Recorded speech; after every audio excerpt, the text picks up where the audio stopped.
Buongiorno, welcome back to my channel. Today we have a buying guide on Juliette Has a Gun.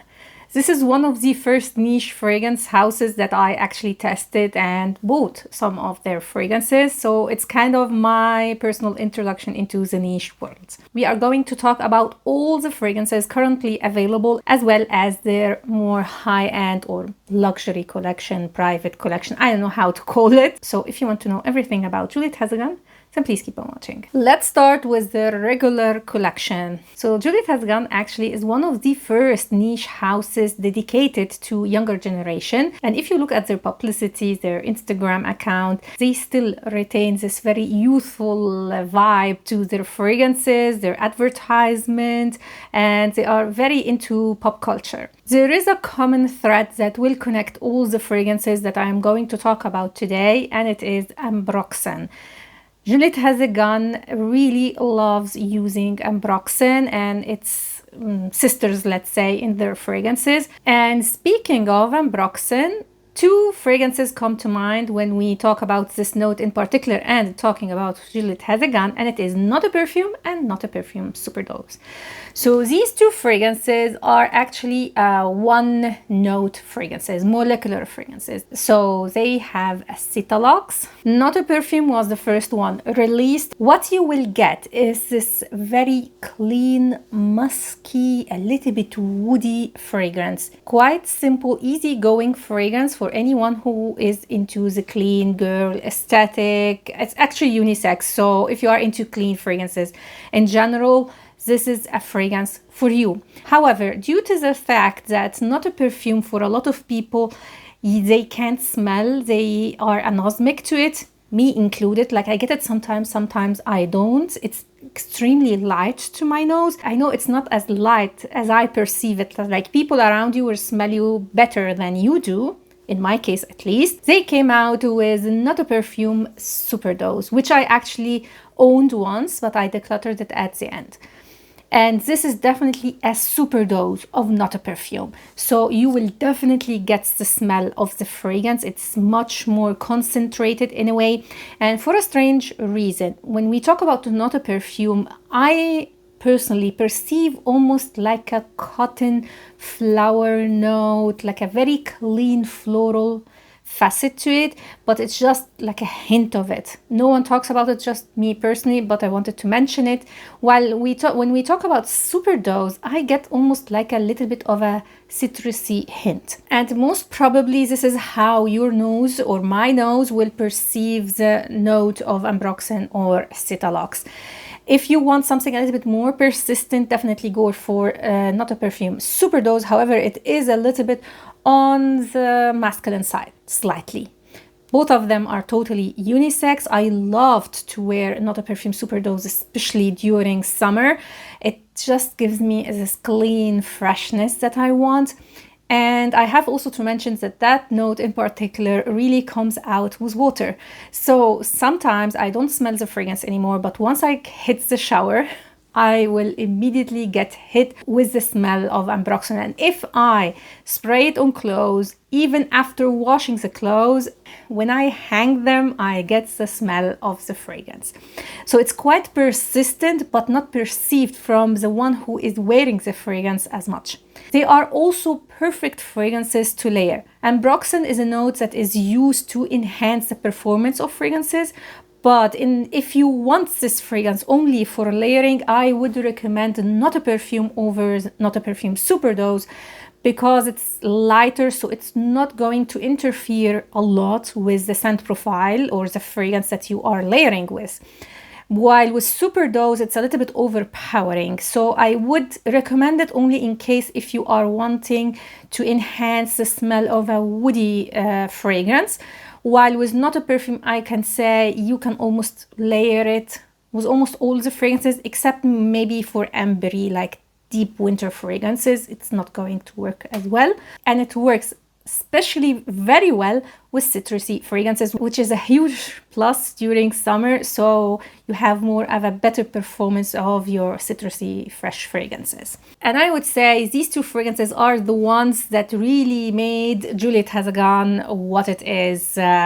as a hype, everything about this brand, and it is present in almost every single fragrance they have. A sister to Not a Perfume and Not a Perfume Superdose, in my opinion, is Juliette Has Mule. This is one of my go-to fresh fragrances in summer.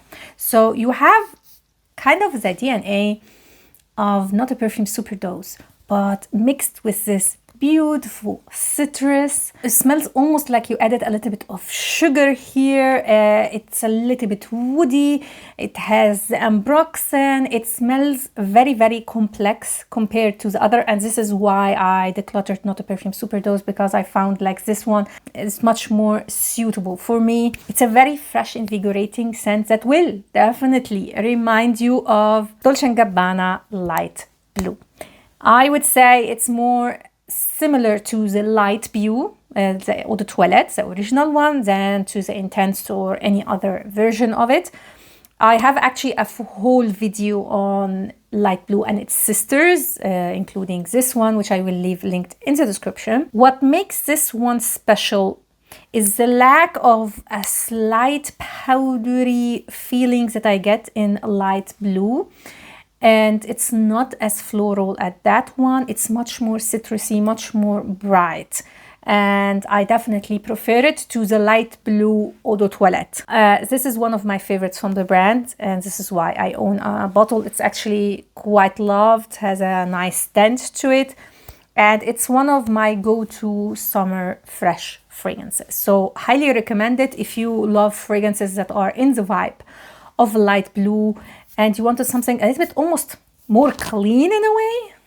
This is the one for you. Speaking about fresh, clean fragrances, the next one is Musc Invisible. And this is a clean, powdery musk mixed with a very transparent jasmine note.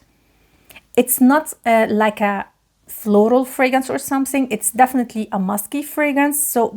But you get a little bit of the hint of jasmine here. And this is why I'm saying it's just very transparent here. It's a very nice fragrance, but I don't find it special enough. With so many musky fragrances, musk fragrance, clean fragrances on the market, I don't feel like this one stands out. It's not bad, but it's not groundbreaking. They didn't do anything special in it. But I have also to admit that I'm not a fan of cotton flower as an accord in fragrances, because it gives me a little bit of a dry feeling and also a little bit of a soapy feeling to fragrances for me personally. So maybe I'm not the best judge, but I feel like when it comes to musky fragrances, this just doesn't stand out at all. It's just too soapy for me, but I know that a lot of people love soapy fragrances. And when it comes to soapy, musky fragrances, the one that comes to my mind, I would say, is Bubble Bath from Replica. And compared to that one, I would definitely prefer Musc Invisible, but it's not as soapy as that one, if that makes any sense.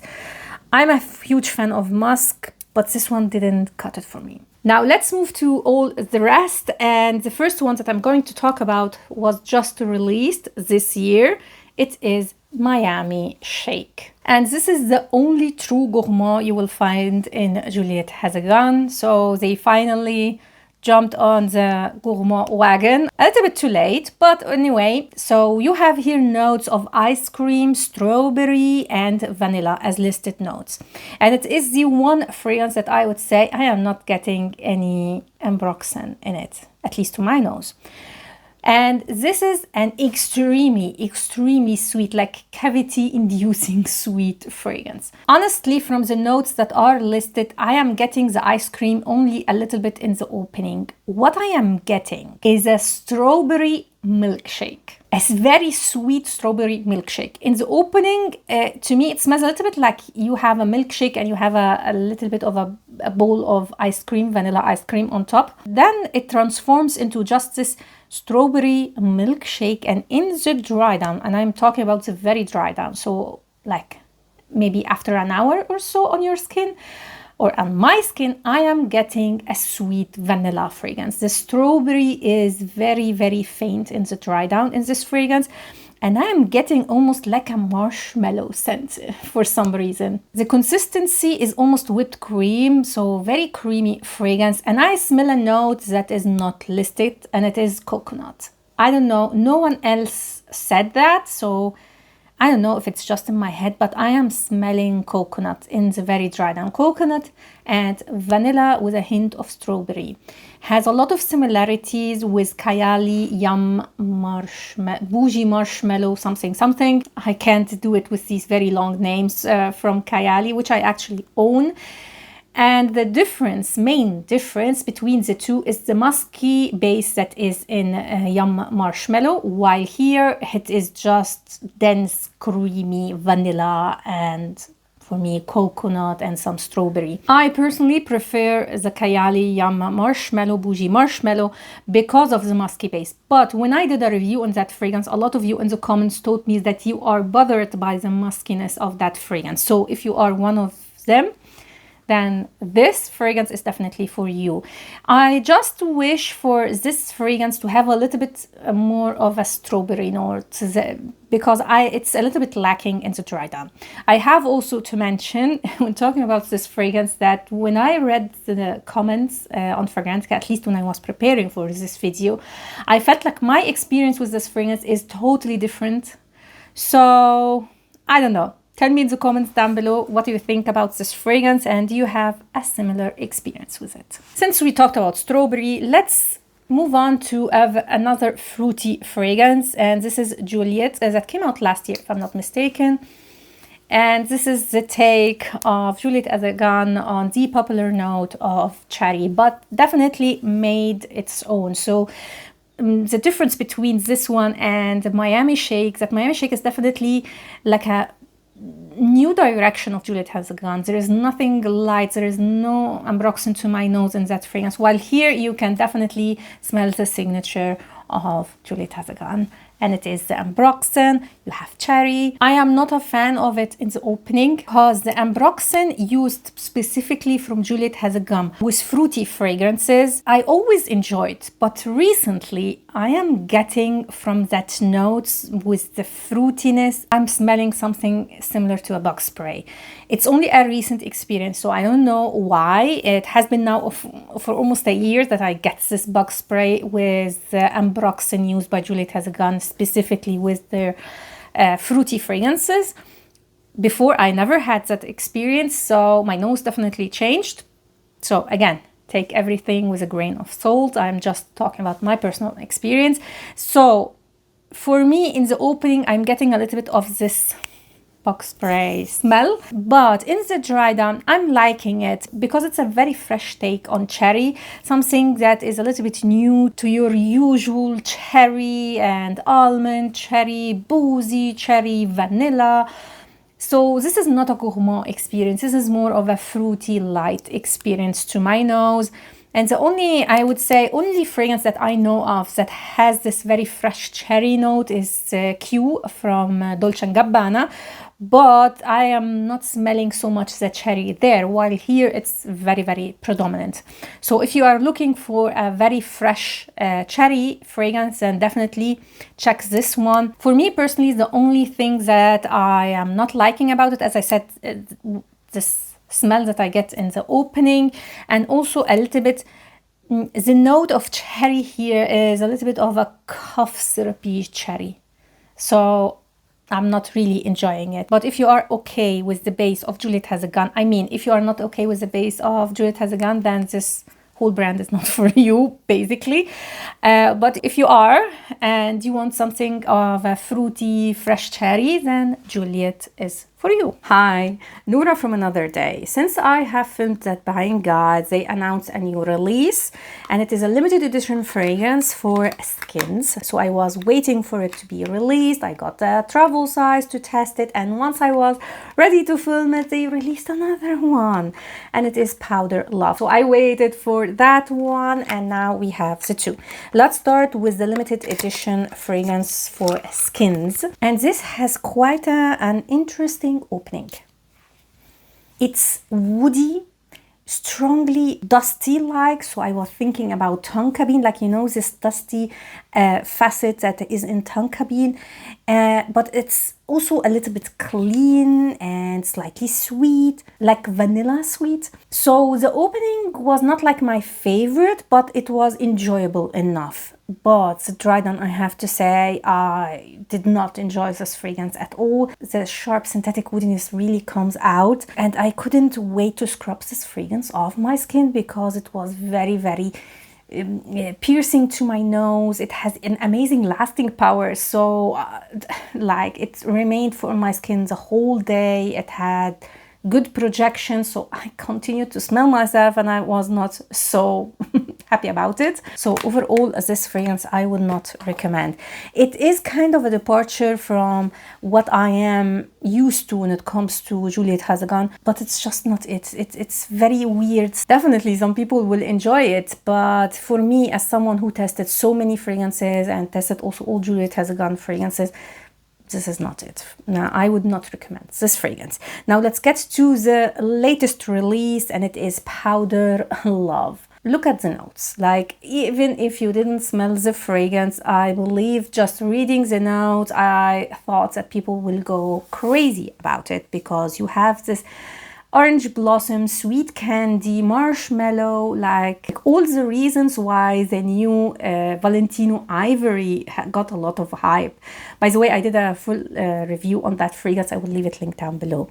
And this one, for some reason, didn't get as much hype. And let me tell you, this is much better than Valentino Ivory. This is a very clean, musky, candy, sweet fragrance. It's a very light, plush, girly, sweet fragrance. It's very, very pleasant, smells like a bottle. And it is kind of what I wanted Valentino Ivory to be. Not completely, but I imagined in my worst scenario before smelling that one, something like this. It's a little bit more musky than what I expected, let's put it like that. And I think it would have been exactly what I wanted, what I dream of, let's say, if it wasn't for the ambroxan mixed here. Now, ambroxan is a note that Juliette Has almost uses in every single fragrance.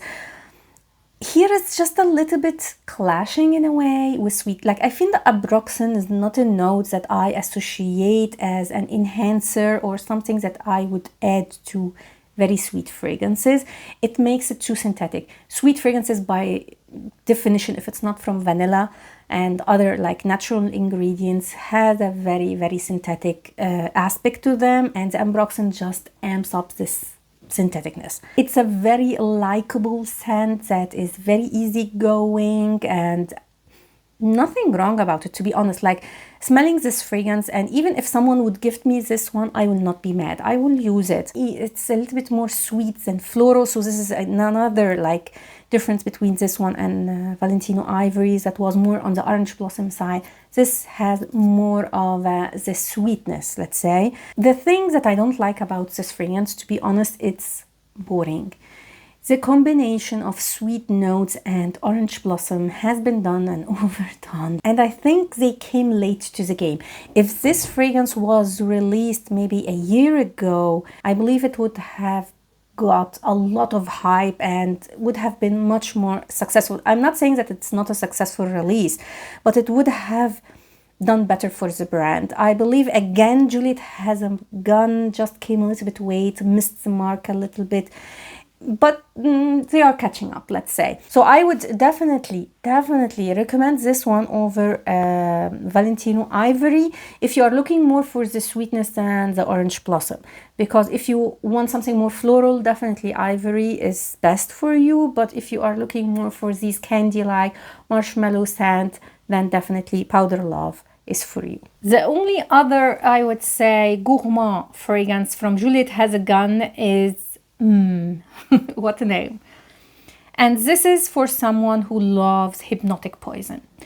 This has the DNA of Hypnotic Poison, but made cleaner, muskier, fresher in a way. It's not a fresh fragrance, but compared to Hypnotic Poison, it is.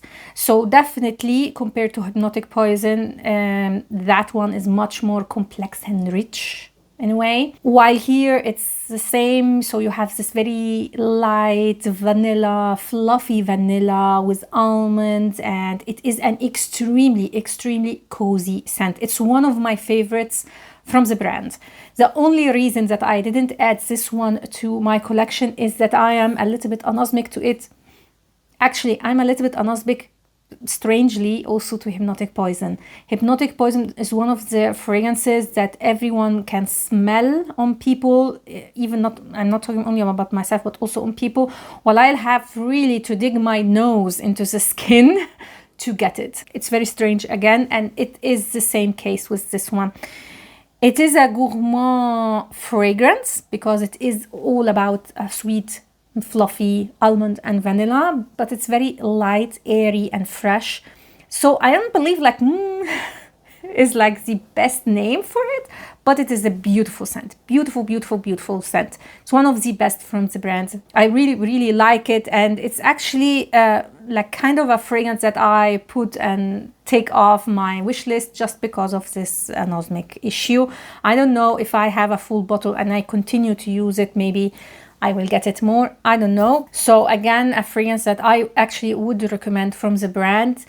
If you want something cozy, a little bit sweet, intimate fragrance, this one is very beautiful. Let's move to another fruity fragrance, and it is Pear Inc. And this, I have to say, is one of the most unique pear fragrances I've ever smelled. And here you have a crisp, clean pear note. So we are not talking about the juicy pear. You know, there are different kinds of pear. This pear here is a crisp one, the hard one, that it's not so sweet or juicy. Mixed with ambroxan, which lifts it and makes it quite summer appropriate and really enhances this crisp aspect of the pear. I did not guess that I would like this fragrance, but I actually do. It's just extremely unique. Actually, I love that the pear here is not overly sweet. It's really something different. It takes the fragrance almost to a unisex territory. So definitely a unique scent that I've never smelled before. My only issue with it is that I'm anosmic to it after an hour. Like, it stays on my skin for an hour and then suddenly it disappears. And again, this is a personal issue. I know that people smell the fragrance, but it's not a weak fragrance. Actually, people around you will smell you even if you don't. So if you want a very unique take on pear, a very fresh pear without using a lot of citruses, then this fragrance is for you. A semi-gourmand fragrance is Lili Fantasy. So what makes me categorize it as a semi-gourmand is an added bubblegum note to a floral fragrance here. So I don't know why it's called Lili Fantasy, actually, because I am not getting any lily here at all. So I guess it's more a reference to the color, I don't know. So Lili Fantasy is a white floral fragrance. We have tuberose and jasmine mixed with bubblegum and again, of course, ambroxan. Now, when you first spray it, it's not like I'm getting bubblegum. It's mostly tuberose and jasmine, and it's kind of an old-fashioned tuberose and jasmine. I don't know, is it the ambroxan that makes me feel like that mixed with the floral gives this effect? But to me, it's kind of an old lady white floral, and to mask this vintage, like not vintage, but this old-fashioned white floral, you added ambroxan and bubblegum. This is how this fragrance smells to me. So it's a very unique fragrance because when we talk about people who love this old-fashioned white floral, they will not enjoy the bubblegum and the ambroxan. So it's kind of a very daring fragrance actually to put on the market, because I feel like they are serving two different people in a way. So they have the bubblegum and the ambroxan that will be appreciated more by younger generations, very young generations actually, while you are using a tuberose and jasmine in a way that is quite old-fashioned, that will satisfy more of kind of older generation. So I don't know. I feel like this fragrance is unique, is daring, but for me it's a big flop. I think if they went totally gourmand, it would have been a better fragrance, let's say, in my opinion. So leaving out ambroxan and adding maybe vanilla with the bubble gum, it would have been more like it, in my opinion. But yeah, it's for me a flop, a fragrance that I actually would not recommend.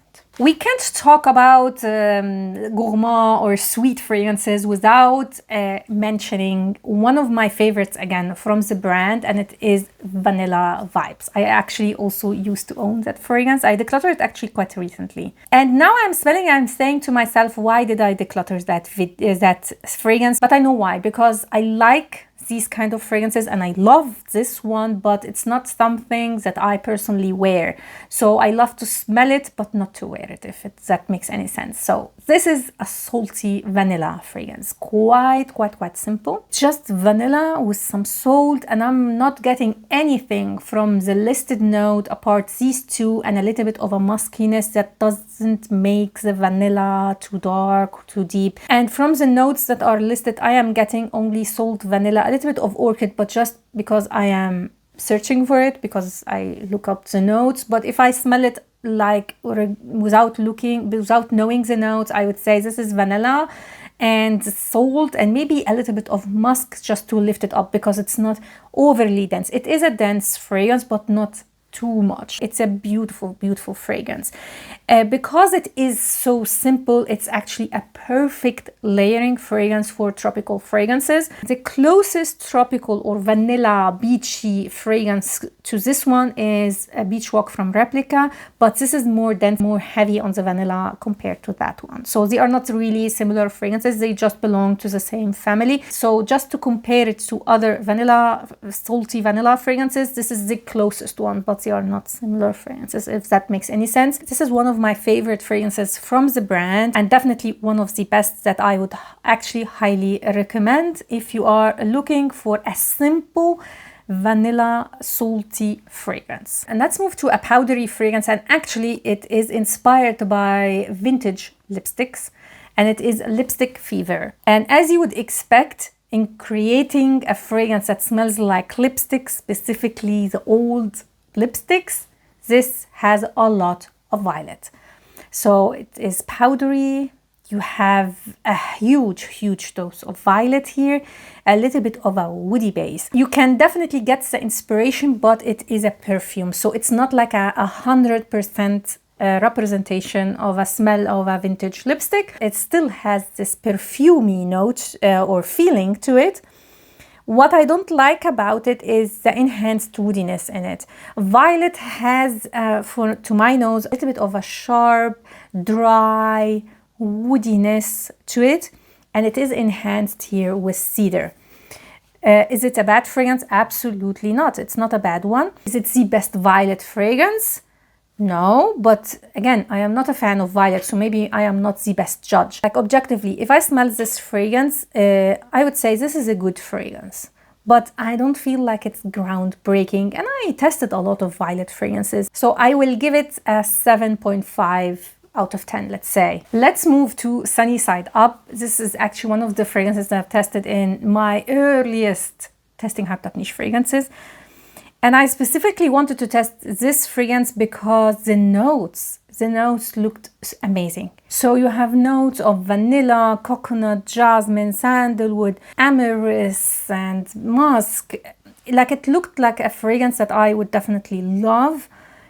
But the end result of this fragrance, I believe they didn't use ambroxan here, but Izu is super. But anyway, the end result of this fragrance is kind of a mix of everything. And the end result is a musky, clean, sandalwood, woody fragrance with a hint of sweetness. I'm not getting jasmine. I'm not getting any floral notes here. There is no creamy coconut if you are looking for it here.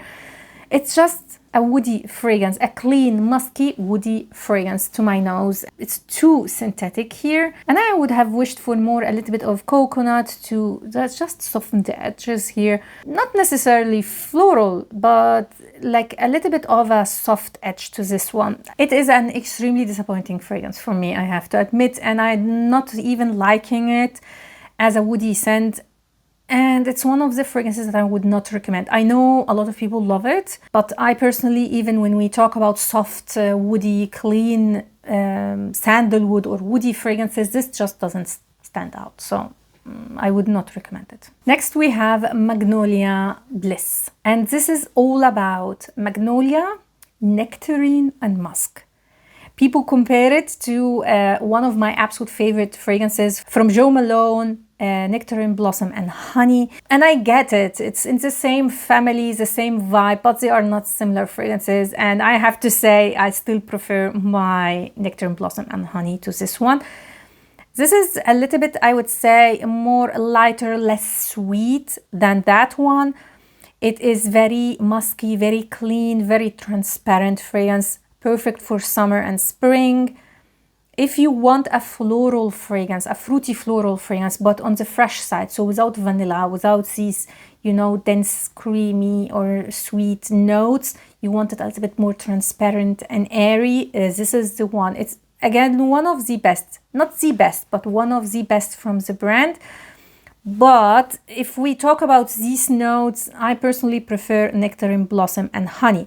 So I would say, if you know that fragrance and you wanted something a little bit more fresher, more musky, less sweet, then this fragrance is definitely for you. Another very fresh, easygoing summer fragrance is Anyway. What's the name? And this is just a very nice, almost their take on cologne, but made with ambroxan. You have neroli, you have lime, and I absolutely love the lime here. Actually, it was the first time that I smelled this fragrance when I was preparing for this video, and I absolutely love it. It's actually one of the fragrances that I am considering maybe adding to my collection because of how fresh, how like invigorating it is, and the neroli here doesn't bother me at all. So very, very nice, actually, fresh fragrance. Do I consider it better than Musc Mule, or do I prefer it to Musc Mule? I have to say no. Still, Musc Mule has something special because of the complexity. So this one compared to that one is much more linear, much more simple, let's say. So it's kind of in between Moscow Mule and not a perfume Superdose, if that makes any sense. Beautiful fragrance. I actually would recommend it. Now let's move to a summer tropical fragrance, and it is a Lust for Sun. And I fell in love with this fragrance when I first tested it. It was again in one of my testing hype.niche fragrances, and I immediately went and put it on my wish list because it is a fresh tropical. And I am not a fan of deep, dense, creamy tropical fragrances. I need freshness. Even with tropical fragrances, I'm always looking for a fresh take on that genre, and this was just it. However, it is this fragrance that made me realize that my nose suddenly changed. So when I first tested that one, I, as I said, fell in love with it.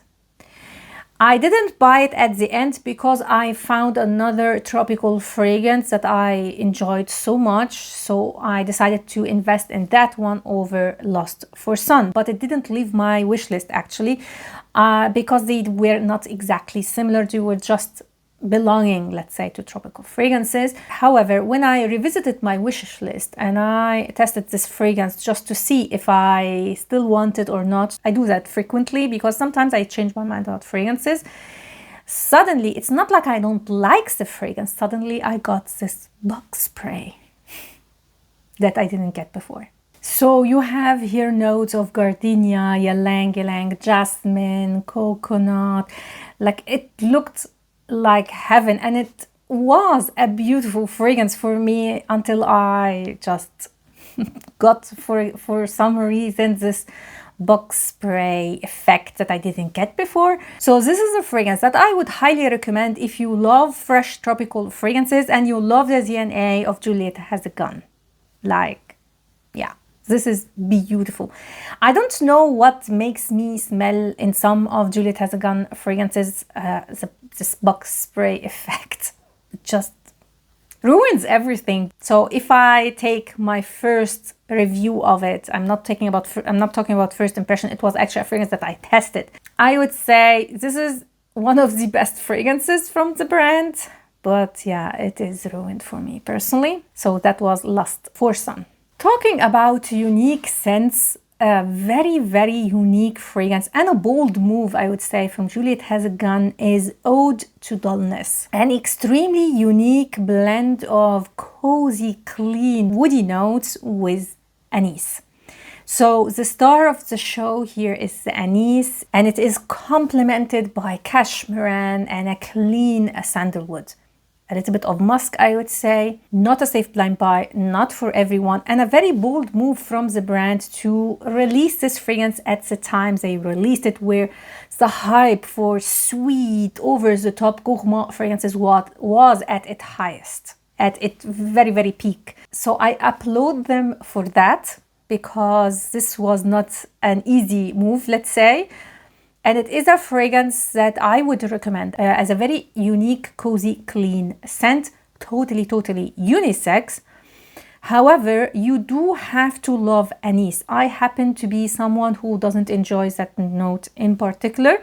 But if you do, it is a great, great fragrance. It's not a screamer. This is just, like you can see from the name, Ode to Dullness. This is not a dull fragrance, I wouldn't say that, but it is a very laid back, intimate, cozy scent. Another summer freshie is their Ego Stratis, and I really, really enjoy this fragrance.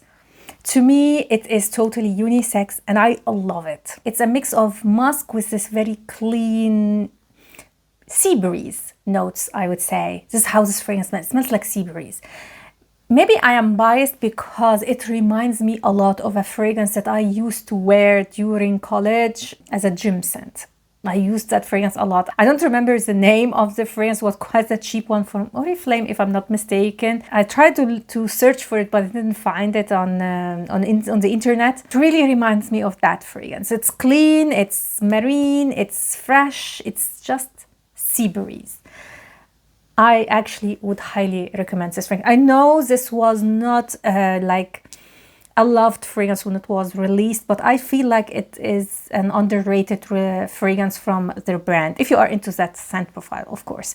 Does it smell expensive or something? No, but it's just a very easygoing marine without fishiness, so this is also a huge plus. Clean fragrance. This fragrance took me back in time and feel like I want to wear these kind of fragrances to the gym again. A totally masculine fragrance is one of their latest releases, X Vetiver. And this is 100% masculine, as you would expect from a very focused vetiver fragrance. And it is such a polished, simple vetiver. It's simple, it's clean, slightly aromatic, citrusy vetiver fragrance. A lot of men actually really like it. My perspective as a woman on this fragrance, it is slightly, I would say, too simple for my liking, my personal liking. It just lacks more personality, in my opinion. But I am very, very picky with masculine fragrances, like extremely picky. But I saw that so many men actually really, really like it. And I get also why, because it's very easygoing and it's not offensive. It's just an easy reach, let's say. If you love vetiver, you want something fresh, not too woody, let's say, this is the one for you. Let's move to rose scents. And let's talk about the first one, which is a combination of rose and musk. And this is Miss Charming. And this is just an extremely simple fragrance. You have an authentic smelling rose with musk, slight sweetness that just adds, I would say, almost like a color to the rose. So it is a little bit more of a pinky rose. So it's a little bit darker in color, but not a dark rose in any way. Just a simple rosy musk that you must have smelled many, many times. Like there's nothing special about it. It's just not cutting it when we speak about musky rose, fresh, specifically fresh, out of the garden rose scents. So it's not like I'm not recommending it, but it's just meh for me. It has also quite a bad performance. From a musky rose, let's move to a patchouli rose. So an earthy rose scent. This is, again, quite simple. You have a clean, authentic smelling rose mixed with patchouli, so a little bit of an earthiness, and a musky, clean, easy super. I would categorize this one as the version of Narciso for her in Juliette Has a Gun. So if you imagine that DNA, this is Juliette Has a Gun version of it. So it's less complex, less musky, more synthetic, and I don't know why, but this fragrance smells to me like the brand. So when I imagine the brand, 3 fragrances I have to say come to my mind.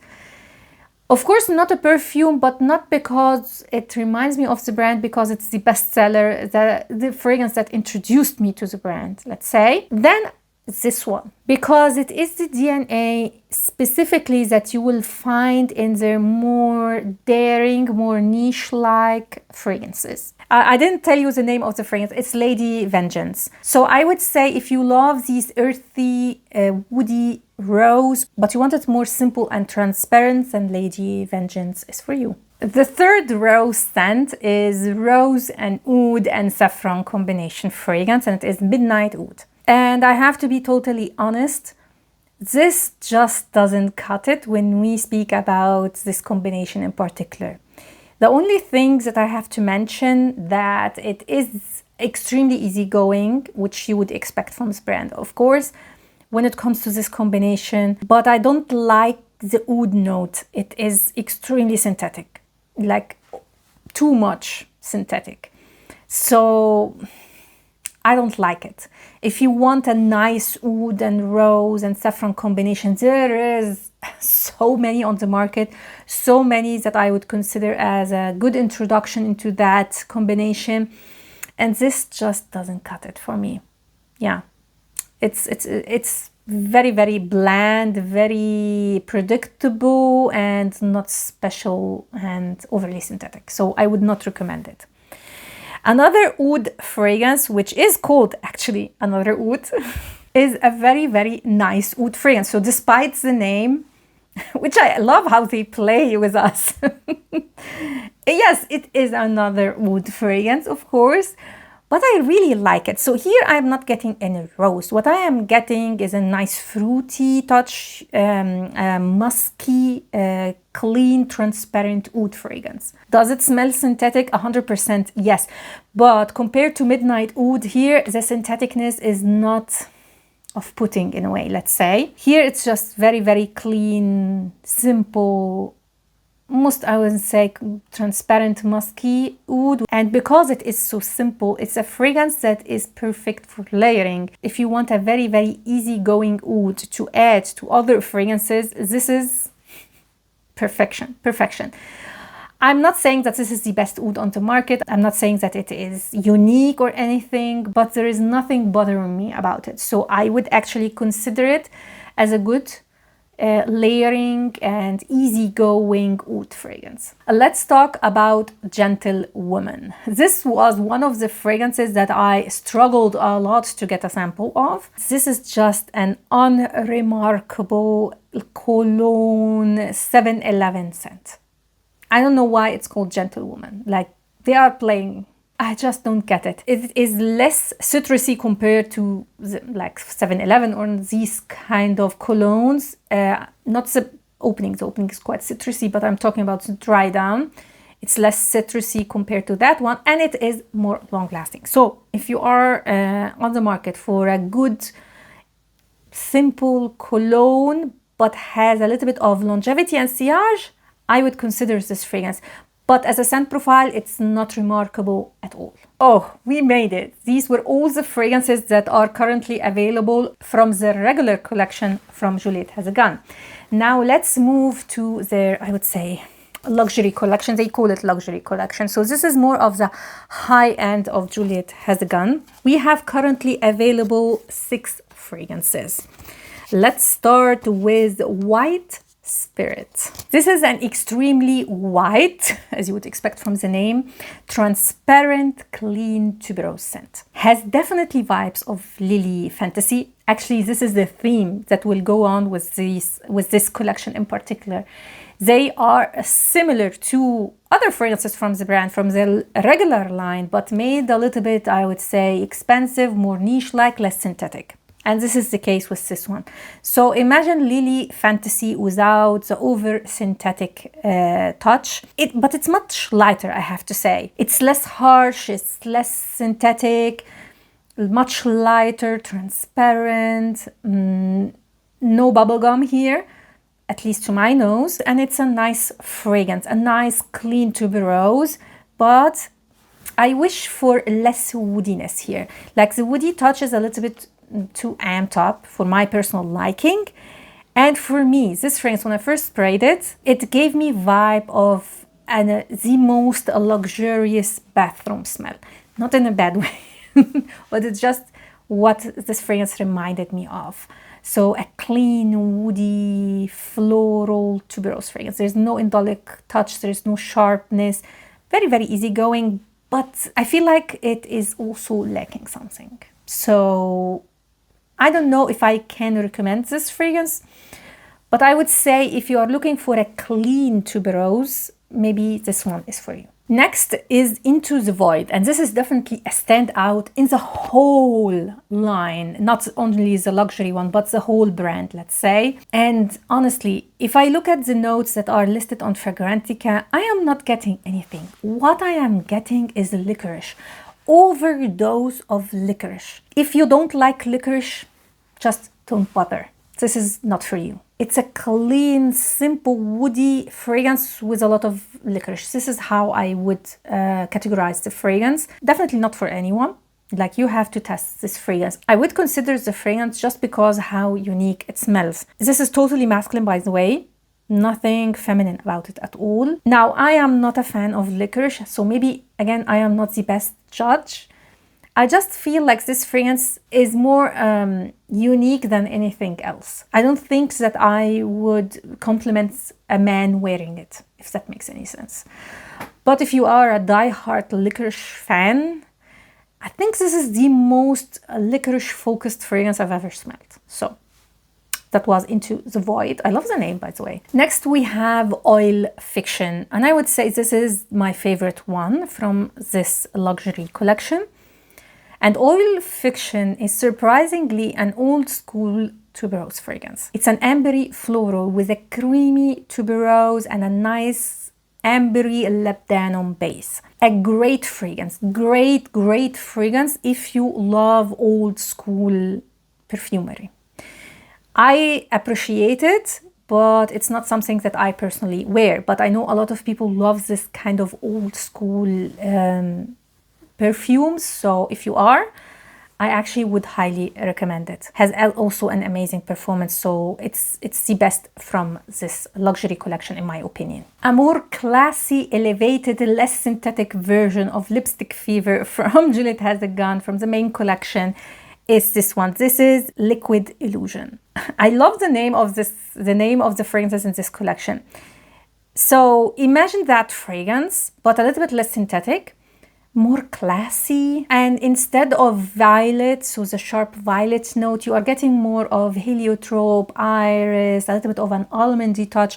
So it's much more smoother, much more beautiful in my opinion.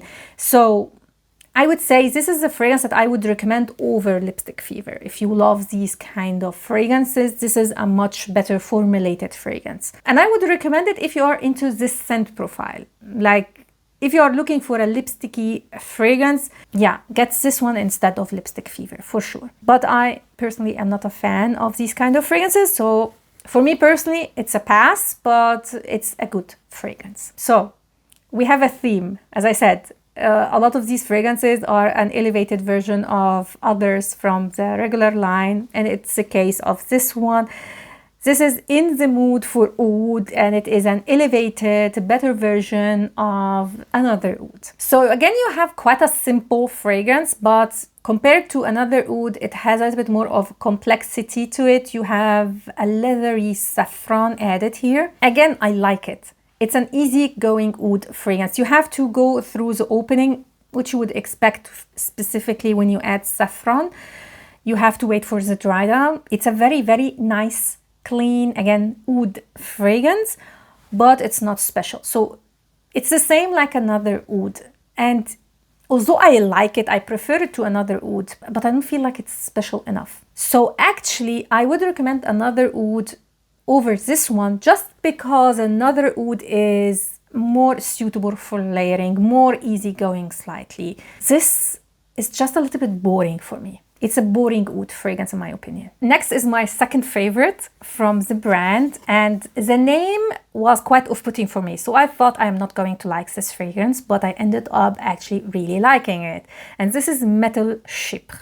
I'm not a fan of Chypre, and if you say metal, I thought about a metal note. Actually, it doesn't. It doesn't have any metal note.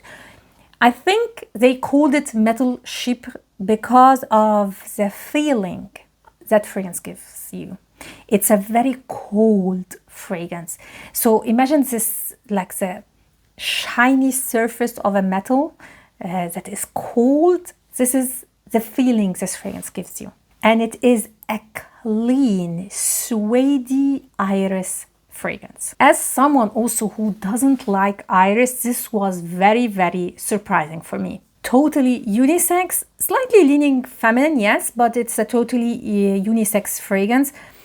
It's just very nice and easygoing fragrance that smells very elegant. I really, really enjoyed it. Never smelled anything like it, so it's definitely a standout. And the more I wear it, the more I like it. It's never a total love, maybe because the scent profile is not for me, but I would actually categorize it as an easygoing, unisex fragrance that is suitable for office, maybe signature scent.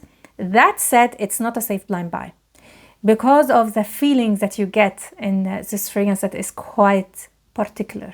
It's a fragrance that you have to try. It's very difficult to explain the feeling you get when you wear it. And that was it. These were all the fragrances currently available from Juliette Has. I hope this video was helpful, and if you enjoyed it or you learned something from it, then please give it a thumb up. That will help me really a lot. Please tell me in the comments down below what is your absolute favorite Juliette Has. For me personally, as I said, it's Musc Mule. And if I have to say objectively the best from the brand, I would say not perfume Superdose, Magnolia Bliss, and maybe Lust for the Sun, but I am a little bit hesitant to add it since it is like it has this effect on me. So I will just keep it with these three. And maybe on my wish list would be Anyway and These are a maybe, let's say. Looking forward to see your picks in the comments.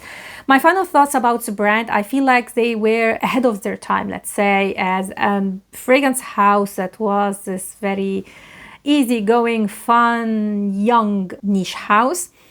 But I feel like they have to reinvent themselves a little bit to now target even younger generations. I feel like they were targeting millennials. I feel they have to now target more of Gen Z, and it is actually quite easy for them because they are quite hip and are very into pop culture. And I'm saying that because they are using a lot of synthetics, and I noticed with the brands that are going towards Gen Z in particular are using extremely synthetic fragrances. So I feel, I can't say 100% that this is the case, but I feel like this is the scent profile that they appreciate, and this is why the fragrance houses, the new fragrance houses that are a little bit affordable are targeting them in particular. When Juliette Has was first on the market, it was for me a little bit of, I wouldn't say the most expensive niche house, but it was a little bit expensive. But now, compared to all the other niche houses, compared to designer price tags, I would say they are not cheap, but they are not overly priced, let's say. And I hope for them to keep that price tag and not hike the prices that like all the other brands. Maybe, yes, they will lose a little bit of their profit margin, but I think if they do the right campaign and also create other scent profiles like Miami Shake, they will definitely gain a lot of new customers from Gen Z in particular. But what do I know? This is just my personal opinion. Anyway, if you watched till now, thank you so much. And don't forget, if you love buying guides, I will leave linked down below the playlist of all the other buying guides that I did. I do one every single month, though I have a lot. And also don't forget to subscribe if you didn't already, and to hit the notification bell so you will get notified when I upload any new video. Thanks a lot for watching, and see you next time. Ciao.